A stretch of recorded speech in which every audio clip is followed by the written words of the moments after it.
नमस्कार दोस्तों, Bhatner IAS YouTube channel पर आपका स्वागत है। मैं नविंदर संधू आपको पढ़ाने जा रहा हूँ इतिहास, जिसमें हमने कल पढ़ा गुप्त राजवंश को स्टार्ट किया था। समुद्रगुप्त तक हमने पढ़ लिया था। तो समुद्रगुप्त के बाद हम देखेंगे अगला शासक कौन बनता है। समुद्रगुप्त के बाद अगला शासक हम देखें तो हमें बीच में रामगुप्त की कहानी भी देखने को मिलती है। तो आज हम देखेंगे थोड़ा रामगुप्त के बारे में। रामगुप्त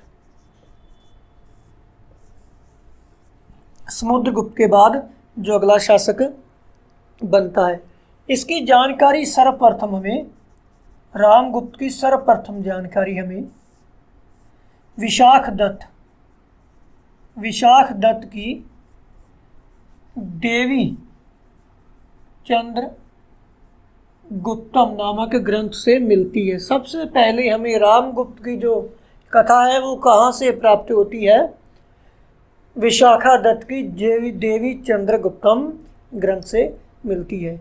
इससे हमें रामगुप्त की कथा प्राप्त होती है, रामगुप्त की कहानी हमें पता चलती है।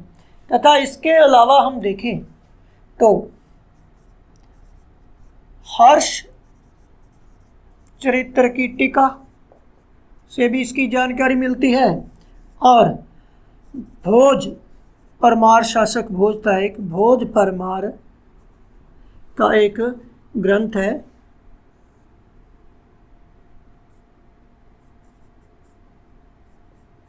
श्रृंगार प्रकाश, जिससे हमें जानकारी मिलती है रामगुप्त की। रामगुप्त की कथा ऐसा माना जाता है कि मगध पर शक शासकों का आक्रमण होता है, तो मगध का शासक उस समय रहता है रामगुप्त। तो इस दोनों में युद्ध के बाद एक समझौता होता है। रामगुप्त एक कमजोर शासक रहता है तथा शकों और रामगुप्त में एक समझौता होता है कि रामगुप्त की पत्नी ध्रुव देवी रामगुप्त की पत्नी ध्रुव देवी शक शासक को रामगुप्त के द्वारा देना स्वीकार कर लिया जाता है। स्वीकार कर लिया जाता है। लेकिन इसका छोटा भाई रहता है एक चंद्रगुप्त द्वितीय, जिसे यह बात क्या होती है? नागवार गुजरती है। उसके अनुसार यह गुप्त वंश का घोर अपमान है, जो असहनीय है, जो इसे नागवार गुजरता है। तथा यह छद्म वेशधारी के रूप में ध्रुव देवी बनकर कहाँ जाता है? शक शासक के शिविर में जाता है तथा वहाँ यह शकों को परास्त कर देता है और ध्रुव देवी से विवाह कर लेता है। ध्रुव देवी के विवाह से यह पहले क्या करता है? रामगुप्त की हत्या कर देता है तथा ध्रुव देवी से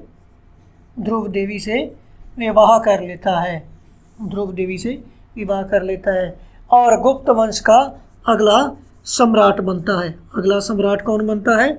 चंद्रगुप्त द्वितीय अगला सम्राट बनता है। यह जानकारी हमें सर्वप्रथम किससे मिलती है? विशाखा दत्त की देवी चंद्रगुप्तम से। फिर से देखेंगे हम समुद्रगुप्त की कहानी हमें विशाखा दत्त की देवी चंद्रगुप्तम से सर्वप्रथम मिलती है। श्रृंगार प्रकाश भोज परमार की हर्ष चित्र की टीका तथा ध्रुव देवी से विवाह कर लिया जाता है और हत्या कर दी जाती है। किसकी? रामगुप्त की। किसके द्वारा? चंद्रगुप्त के द्वारा। कारण क्या रहता है? क्योंकि रामगुप्त के समय शकों का आक्रमण होता है मगध पर, और मगध के शासक रामगुप्त और शक शासक के मध्य इस समझौते के तहत ध्रुव देवी जो शक शासक को देना स्वीकार कर लिया जाता है और गुप्त वंश का यह अपमान असहनीय जानकर चंद्रगुप्त द्वितीय क्या करते हैं? छद्म वेशधारी होकर कहाँ जाते हैं? शक शासक के यहाँ जाते हैं तथा उन्हें परास्त कर देते हैं और आकर रामगुप्त की हत्या कर ध्रुव देवी से विवाह कर लेते हैं। और इसी ध्रुव देवी और चंद्रगुप्त द्वितीय की संतान होती है कुमारगुप्त। कुमारगुप्त, चंद्रगुप्त और ध्रुव देवी से उत्पन्न होता है, जो अगला शासक बनता है चंद्रगुप्त विक्रमादित्य के बाद। तो अगला शासक कौन बनता है? चंद्रगुप्त द्वितीय या विक्रमादित्य इसकी उपाधि रहती है। चंद्रगुप्त द्वितीय द्वारा, जैसा कि हमने पहले देखा है कि मगध का प्राचीन इतिहास पढ़ा है, जिसमें हमने देखा है बिंदुसार, चंद्रगुप्त मौर्य हो, चाहे चंद्रगुप्त प्रथम हो, इनके द्वारा मगध साम्राज्य को सुदृढ़ करने के लिए राजनीतिक दृष्टि से हम देखें तो वैवाहिक संबंध बनाए जाते हैं अपने जो प्रमुख राजवंश है उनके साथ, ताकि यह अपने साम्राज्य को सुदृढ़ कर लें। तथा उन्हीं के नक्शे कदम चलते हुए चंद्रगुप्त प्रथम द्वारा अपनी राजनीतिक स्थिति को भारत में मजबूत करने के लिए तथा अपने शत्रुओं को परास्त करने के लिए क्या किया जाता है? अन्य जो राजवंश हैं उनसे वैवाहिक संबंध बनाए जाते हैं। तो इसी प्रकार देखेंगे हम सबसे पहले चंद्रगुप्त सबसे पहले किससे वैवाहिक संबंध बनाता है? नागवंश की राजकुमारी कुबेर नागा से चंद्रगुप्त का विवाह होता है तथा इसी कुबेर नागा से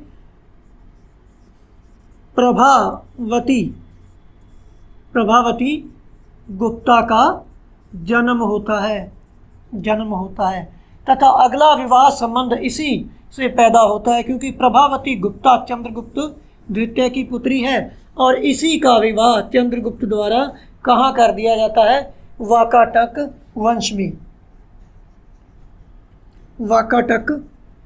वंश में कर दिया जाता है। किसके साथ कर दिया जाता है? रुद्रसेन द्वितीय के साथ प्रभावती गुप्ता का विवाह संपन्न होता है। तथा अगला जो वंश रहता है कदम्ब वंश, जो दक्षिण भारत का एक वंश है जिसके साथ वैवाहिक संबंध करता है। कदम्ब वंश का कुछ वर्मा शासक अपनी पुत्रियों का विवाह किससे करता है? गुप्त वंश में हम देखेंगे कि चंद्रगुप्त के पुत्रों से कदम्ब वंशी राजकुमारियों का विवाह होता है। इसी प्रकार अपने विवाह संबंध के साथ अपने मगध साम्राज्य को सुदृढ़ करने के बाद चंद्रगुप्त द्वारा क्या किया जाता है? चंद्रगुप्त द्वितीय विक्रमादित्य जो रहता है इसके द्वारा अपना विजय अभियान प्रारंभ किया जाता है। विजय अभियान प्रारंभ कर दिया जाता है, जिसकी जानकारी हमें कहाँ से मिलती है? उदयगिरी गुहालेख से इसकी जानकारी हमें मिलती है। इससे पता चलता है कि शकों को परास्त कर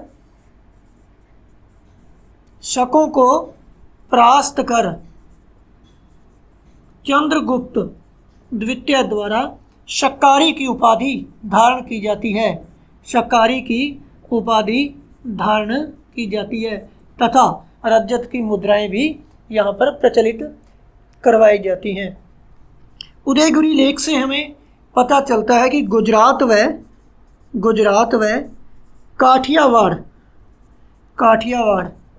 के शकों को परास्त कर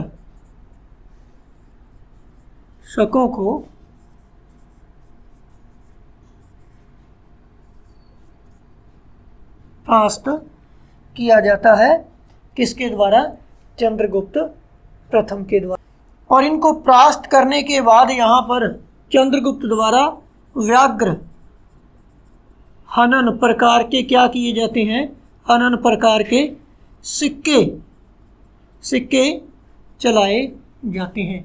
तो गुप्त काल के इस शासक के समय हम देखेंगे कि एक चीनी यात्री फाहियान के द्वारा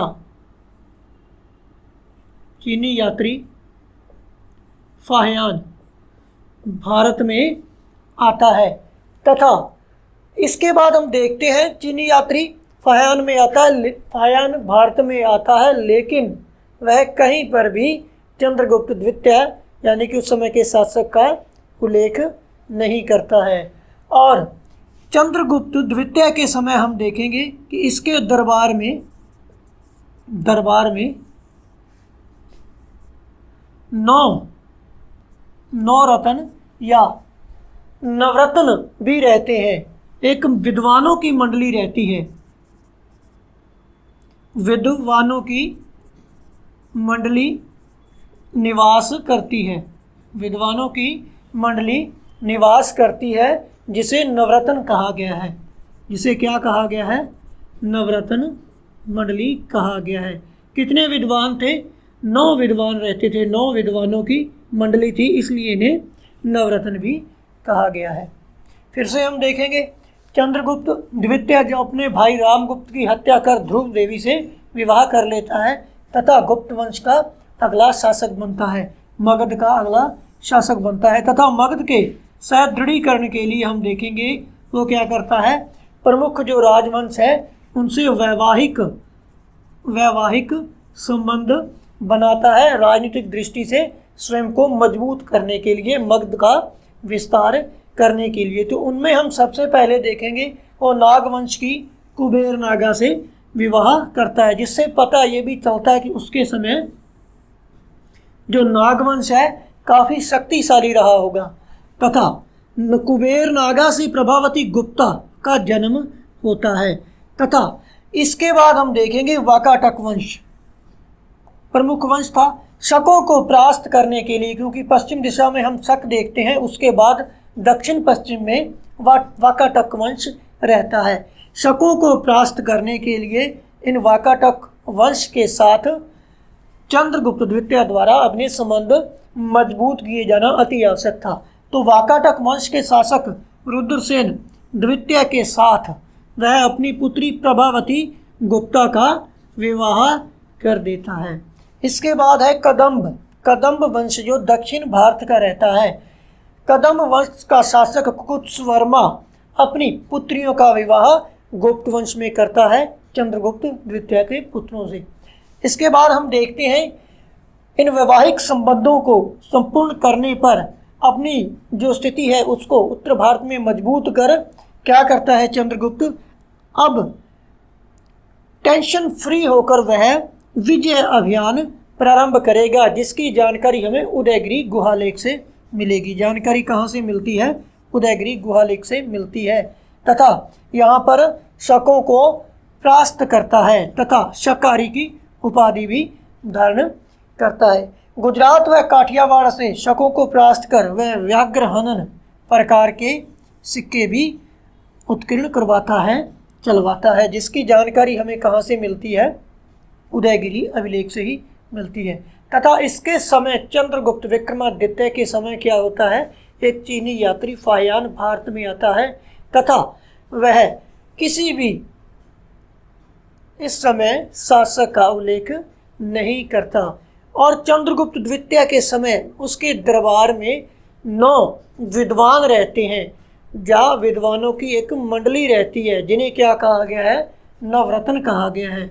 नवरत्न कहा गया है। उनमें हम मुख्यों के नाम देखें तो जैसे देखेंगे हम कालिदास, अमर सिंह, वररुचि, व्राहमीर, शंकु, घटपर्कर, वेताल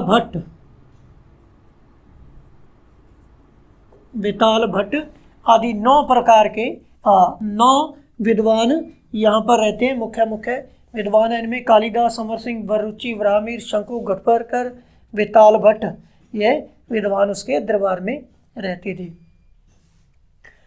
तो इसके बाद जो अगला शासक है वो गद्दी पर कौन बैठता है, कौन बनता है? जो हमने पहले देखा है ध्रुव देवी व चंद्रगुप्त द्वितीय से उत्पन्न जो अगली संतान है वो कुमारगुप्त रहता है। तो इसके बाद अगला शासक जो है कुमारगुप्त गद्दी पर बैठेगा।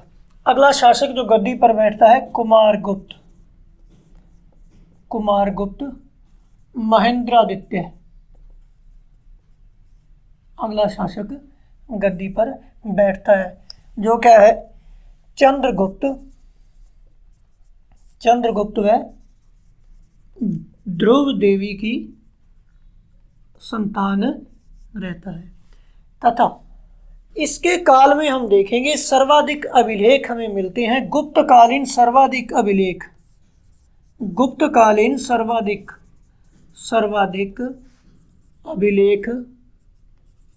अभिलेख कुमार गुप्त के समय ही उत्कीर्ण करवाए जाते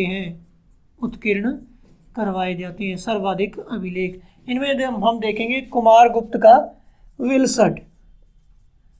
विलसड अभिलेख, जिससे गुप्तों की या गुप्त वंश की वंशावली, गुप्तों की वंशावली हमें मिलती है। कहाँ तक? कुमार गुप्त तक गुप्त वंशावली की हमें जानकारी मिलती है, या वंशावली का हमें जो उल्लेख है वो किससे मिलता है? कुमार गुप्त के विलसड अभिलेख से। इसके समय सांची का अभिलेख भी, सांची के अभिलेख पर भी लेख उत्कीर्ण करवाया जाता है। इसके बाद इसके समय का हम देखेंगे मंदसौर लेख। मंदसौर का रचनाकार रहता है वत्स भट्टी द्वारा मंदसौर प्रशस्ति की रचना की जाती है, तथा इस लेख से हमें सूर्य मंदिर के निर्माण का उल्लेख मिलता है। निर्माण का उल्लेख हमें कहाँ से मिलता है? सूर्य मंदिर के वत्स भट्टी द्वारा रचित मंदसौर से मिलता है। तथा उदयगिरी गुहालेख से हमें जो अभिलेख है, इस पर हमें एक जैन लेख भी मिलता है। जैन धर्म से संबंधित या जैन लेख कुमार गुप्त के समय हम देखें तो किस लेख से मिलता है? उदयगिरी से जैन संप्रदाय का एक लेख मिलता है। तो इसके बाद हम देखेंगे जो कुमार गुप्त है, इसके द्वारा मयूर प्रकार के सिक्के चलाए जाते हैं, क्योंकि हमने देखा है कि जो गुप्त वंश है, गुप्त वंश के समय गुण जो उनका प्रतीक चिन्ह रहता है, उनके सिक्कों पर गुण के चिन्ह ही अंकित मिलते हैं। लेकिन कुमार गुप्त के समय मयूर सिक्कों पर अंकित करवाया जाता है, सिक्कों पर मयूर का चिन्ह अंकित या उत्कीर्ण करवाया जाता है। तथा इसकी और विशेषता है एक, कुमार गुप्त के अंतिम समय में हम देखेंगे कि पुष्यमित्र एक जाति है जिसका कुमार गुप्त के समय आक्रमण होता है, जिसकी जानकारी हमें कहाँ से मिलती है? इसकी जानकारी हमें कुमार गुप्त स्कंदगुप्त के भीतरी स्तंभ लेख से इस आक्रमण की हमें जानकारी मिलती है, जिसका प्रतिरोध करने के लिए कुमार गुप्त का पुत्र स्कंदगुप्त को भेजा जाता है, जो पुष्यमित्रों को क्या करता है? परास्त कर देता है। पुष्यमित्र नर्मदा के पार हम देखेंगे मेकल में रहने वाली एक जाति का हमें उल्लेख मिलता है। फिर से हम इनका रिवीजन कर लेते हैं दोस्तों। कुमार गुप्त महेंद्रादित्य, जो अगला शासक बनता है चंद्रगुप्त के बाद, ध्रुव देवी व चंद्रगुप्त की संतान रहता है। तथा गुप्तकालीन सर्वाधिक अभिलेख हम देखेंगे, गुप्तकालीन सर्वाधिक अभिलेख हैं जो वो किस शासक के मिलते हैं? किसके मिलते हैं? कुमार गुप्त के मिलते हैं, सर्वाधिक उत्कीर्ण करवाए जाते हैं। उनमें हम देखेंगे विलसड का अभिलेख है जो महत्वपूर्ण रहता है, जिससे हमें गुप्त वंशावली मिलती है कुमार गुप्त तक। श्री गुप्त से लेकर कुमार गुप्त तक की वंशावली हमें किससे मिलती है? कुमार गुप्त के विलसड अभिलेख से मिलती है। एक सांची का अभिलेख भी है। तथा मंदसौर प्रशस्ति या मंदसौर लेख, जिसकी रचना किसके द्वारा की जाती है? वत्स भट्टी के द्वारा की जाती है तथा इसमें सूर्य मंदिर के निर्माण का उल्लेख हमें मिलता है। किस लेख में मिलता है? वत्स भट्टी की मंदसौर में। और उदयगिरी अभिलेख से हमें एक जैन लेख भी मिलता है तथा जो पीछे हमने शासक पढ़ा है चंद्रगुप्त द्वितीय, इसकी विजयों की हमें जानकारी भी मिलती है। इसके बाद देखेंगे सिक्कों पर हमने देखा है कि जो गुप्त सम्राट थे वैष्णव धर्म के अनुयायी थे तथा गरुड़ इनके सिक्कों पर प्रमुख रूप से अंकित होता था। लेकिन यहाँ पर हम देखेंगे कुमारगुप्त की सहिष्णुता को दर्शाता है कि मयूर प्रकार के सिक्के उसने चलाए। जो मयूर है वो किसका वाहन रहता है? शिव के पुत्र कार्तिकेय का वाहन रहता है मयूर, जो क्या दर्शाता है कि गुप्त सम्राट या कुमारगुप्त सहिष्णुता को प्रदान करता था। इसके बाद देखेंगे मयूर का सिक्कों पर चिन्ह अंकित या उत्कीर्ण मिलता है। इसके बाद एक विशेषता और है इस काल की, हम देखेंगे कि नालंदा विश्वविद्यालय की स्थापना होती है कुमारगुप्त के समय। एक चीनी यात्री हर्षवर्धन के समय देखेंगे हेनसांग आता है।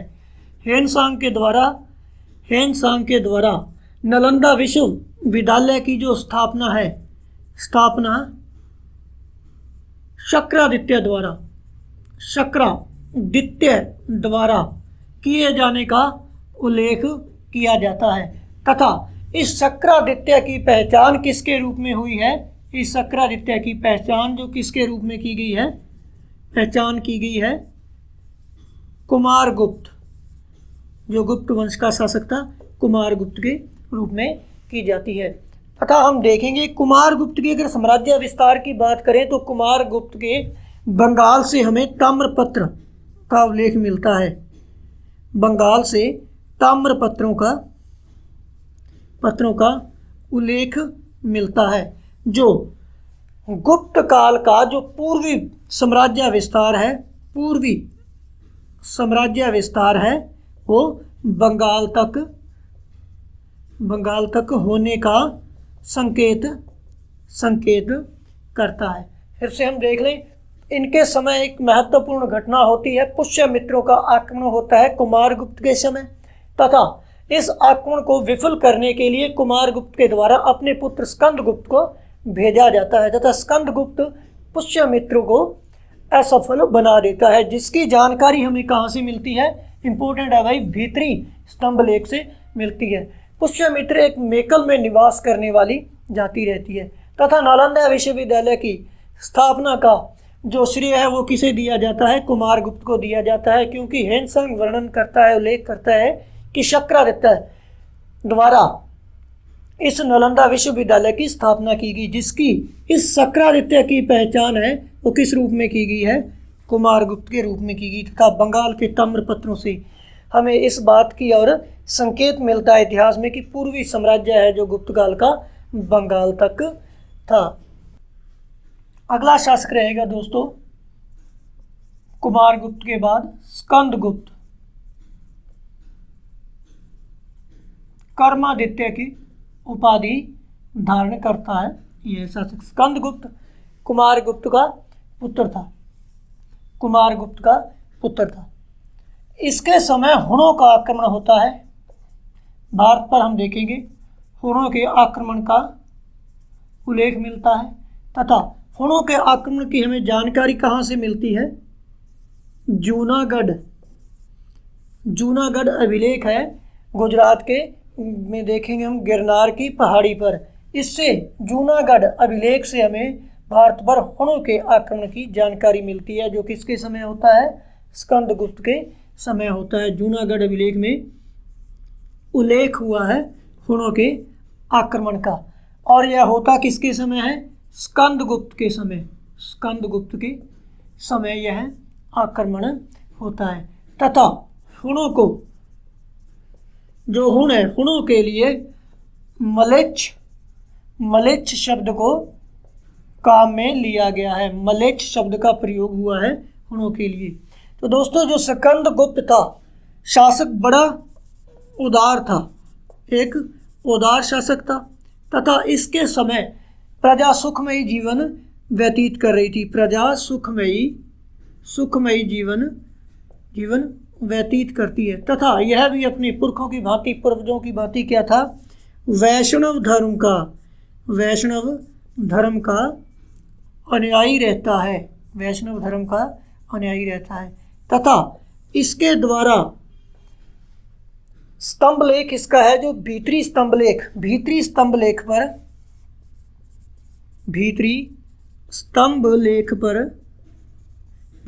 लेख पर हम देखेंगे विष्णु की प्रतिमा अंकित करवाई जाती है या स्थापित करवाई जाती है। तो कुमारगुप्त के बाद हम देखेंगे इनके जो प्रवर्ती शासक हैं, इनके परिवर्ती शासक कौन कौन से रहेंगे। प्रवर्ती शासकों में हम देखेंगे पुरुगुप्त, बुद्धगुप्त और बालादित्य या नरसिंह बालादित्य भी कहा जाता है, वीसी बालादित्य। तथा गुप्तों का जो अंतिम शासक है वो रहता है कुमारगुप्त तृतीय। गुप्त वंश का अंतिम शासक रहता है।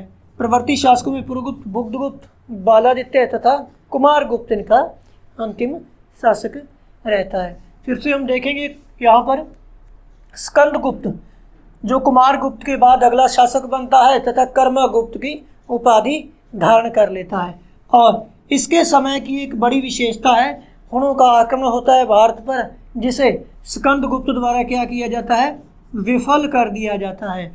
और इस हुण आक्रमण की जानकारी हमें जूनागढ़ अभिलेख से मिलती है। इस जूनागढ़ अभिलेख में इस बात का उल्लेख है कि स्कंदगुप्त के समय हुणों का भारत पर आक्रमण होता है, जिसे यह विफल कर देता है। तथा हुणों के लिए मलेच्छ शब्द का इस्तेमाल किया गया। इतिहास में देखते हैं मलेच्छ शब्द है, जो मलेच्छ शब्द किसके लिए इस्तेमाल किया जाता है, काम लिए लिया जाता है, तो हुणों के लिए लिया जाता है।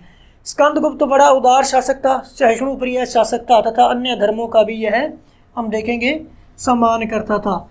और इसीलिए हम देखेंगे स्कंदगुप्त के द्वारा नंदी प्रकार के सिक्के भी चलाए जाते हैं। नंदी प्रकार के सिक्के या बैल प्रकार के सिक्के किसके द्वारा चलाए जाते हैं, स्कंदगुप्त के द्वारा चलाए जाते हैं। तथा यह वैष्णव धर्म का अनुयायी रहता है। स्कंदगुप्त हम देखेंगे वैष्णव धर्म का अनुयायी रहता है। इससे पहले भी हम पढ़ चुके हैं जो गुप्त शासक हैं वो वैष्णव धर्म के अनुयायी हैं तथा महाराजाधिराज व परम भट्टारकर जैसी उपाधियां धारण करते हैं। हमने देखा कि चंद्रगुप्त विक्रमादित्य के द्वारा विक्रमादित्य की उपाधि धारण की जाती है तथा परम भागवत व परम भट्टारकर की उपाधियां भी धारण की जाती हैं। हम देखेंगे परम भागवत तथा परम भट्टारकर की उपाधियां भी धारण की जाती हैं। किसके द्वारा, चंद्रगुप्त द्वितीय के द्वारा, चंद्रगुप्त विक्रमादित्य के द्वारा। यहाँ पर हमने देखा कि उदार शासक है, वैष्णव धर्म का अनुयायी रहता है तथा भीतरी स्तंभ लेख पर हम देखेंगे जो स्कंदगुप्त का भीतरी स्तंभ लेख है, इस पर विष्णु की प्रतिमा को उत्कीर्ण करवाया जाता है या स्थापित किया जाता है। किसके द्वारा, स्कंदगुप्त के द्वारा। और नंदी प्रकार के बैल प्रकार के सिक्के भी चलाए जाते हैं। और इनके प्रवर्ती शासकों की बात करें, जो गुप्तों के बाद के शासक थे, कमजोर शासक रहते हैं, दुर्बल शासक रहते हैं। पुरुगुप्त रहता है, बुद्धगुप्त रहता है तथा बालादित्य, नरसिंह बालादित्य। और सबसे अंत में देखेंगे इनका जो अंतिम शासक रहता है कुमारगुप्त तृतीय। कुमारगुप्त तृतीय गुप्त वंश का अंतिम शासक रहता है। तो हमने देखा चंद्रगुप्त विक्रम द्वारा परम भागवत व परम भट्टारकर की उपाधियां धारण की जाती हैं, जिनका वैष्णव धर्म में विश्वास को सुदृढ़ करती हैं। तो सभी मित्रों का, सभी दोस्तों का अपना कीमती समय देने के लिए बहुत बहुत धन्यवाद। तो अगला जो टॉपिक है उसमें हम देखेंगे इनकी गुप्त वंश की आर्थिक सामाजिक जानकारी है, वो हम अगले टॉपिक में देखते हैं। तो तब तक के लिए धन्यवाद। सभी विद्यार्थियों का बहुत बहुत आभार।